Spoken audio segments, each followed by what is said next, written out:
Joining us now to break down this situation is Bart Marcois, the former Principal Deputy Assistant Secretary for Energy for International Affairs during the Bush administration and a career Foreign Service officer with the State Department. So Bart, when we look at what happened in Beirut, Lebanon, I mean, the visuals coming out of the country are absolutely extraordinary to look at. I mean, it's something like I've never seen before. And when we talk to the government, what they're saying right now is that it's essentially a combination of bad luck and negligence. 2,700 pounds of ammonium nitrate that was no safeguards or anything like that. Do you buy that excuse so far? Well, you know, it's funny you should ask me. The article I wrote in Opslens.com, I had to revise yesterday morning. I wrote it first the night of the explosion. And my first take on it was, I don't believe in accidents or coincidence, especially not in the Middle East, and especially not when it comes to explosions in Lebanon. However, I've had to revise that opinion. I do believe it was an accident. I do believe that this detonation was not intentional. And I'll tell you why. I spent a good deal of my career in the private sector in the petroleum industry. I've worked in the oil fields as a laborer. I work in a lot of petroleum industry products right now. I spoke with a friend of mine who has spent more time than a human should with high explosives, drilling wells, doing construction, blasting rock. And he said, yes, there is no way that this was a bomb.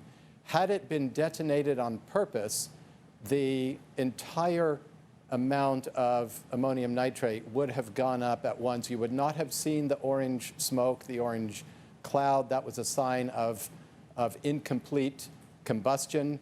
And he said, if you look very closely, you can see that there were two almost instantaneous explosions at the time of when that mushroom cloud hit. There was this tiniest little pre-explosion first, and then the big cloud came. He said, what that tells me is there was some aspect of the ammonium nitrate itself that detonated the rest of the pile. It was 2,700 tons of ammonium nitrate.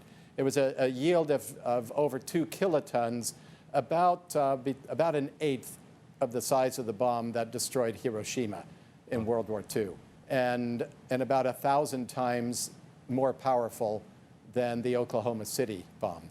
This was a very large explosion. However, it did not go off all at once. There was that little pre-explosion, and then there was the continued explosion. And his theory was that something set off a small amount of the ammonium nitrate. He said usually it takes 8 sticks of dynamite to set off a pile of ammonium nitrate. Nobody does 8 sticks of dynamite by accident, but you could have an accident that would have set off a small amount, and that set off the rest of the pile. Right, and that's what people are saying too, that ammonium nitrate by itself couldn't necessarily make that blast. It has to have another fuel source of some kind to kind of ignite it or something to kind of propel it that way. And what the Lebanese government is saying is that it came from a welding accident that was at that warehouse right there. I guess there was a hole or something and they were looking to fix that. That's at least the initial response that is coming out of Lebanon. But some people are also asking, you mentioned how much ammonium nitrate was there, 2,700 tons. And for context, the Oklahoma City bombing that you also mentioned used about 2 tons. So, I mean, it's an extraordinary amount right there. And I know that initially, when reports were first coming out, people were skeptical because, of course, Hezbollah's in that region. Of course, there have been strikes in Lebanon before when it came to weapons depots. Israel's been very vocal about its concerns about weapons depots in that region. Is there a reason to have 2,700 tons of ammonium nitrate in a populated area such as Beirut? No, there's no good reason for it.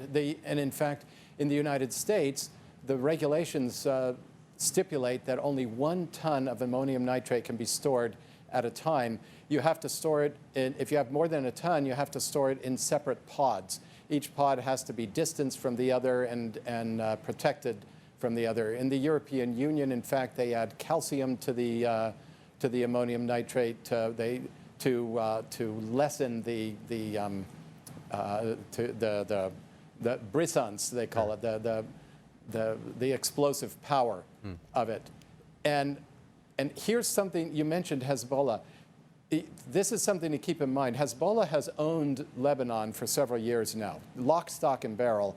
and they have 100% control over that port. The ammonium nitrate came there in a ship that was in bad shape, and the port authority seized the ship, and they held it for months. And the ship captain and crew said, listen, this stuff is dangerous. Let us off the ship. We don't want to be here. They finally took it off the ship, put it in the warehouse. That is great fertilizer. That could have been used to fertilize fields for years. They held it there for 6.5 years. Why did Hezbollah hold 2,700 tons of high explosive fertilizer in a warehouse in the port that they controlled? Nobody knows what comes and goes in that port except Hezbollah. They held it, and I believe they held it because they thought, this would be very useful when we want to go back to making bombs again. And there's no other reason for having held it there. And it's not out of the realm of possibility either to say that Hezbollah would store in a populated area like that before. In fact, that is something that they are known to do in order to avoid drone strikes or other operations, in order to do away with their weapons caches in other places. I mean, it's something that we have seen them do before. I guess it is a silver lining of some sort that wasn't the case this time. I mean, it's a horrible tragedy that's taking place, but I would rather have the people there dealing with something that they can take action against rather than just a bomb or something like that. So I guess on that front, it is relative good news, but I mean, it's horrific images that are coming out of Beirut today. But I appreciate you coming on and breaking down exactly what is happening in that country, because this is a very bizarre situation of a likes that we've never seen before, an explosion in a populated city like that. Very horrific stuff. But Bart Marcois, I appreciate you coming on tonight. Thank you. My pleasure.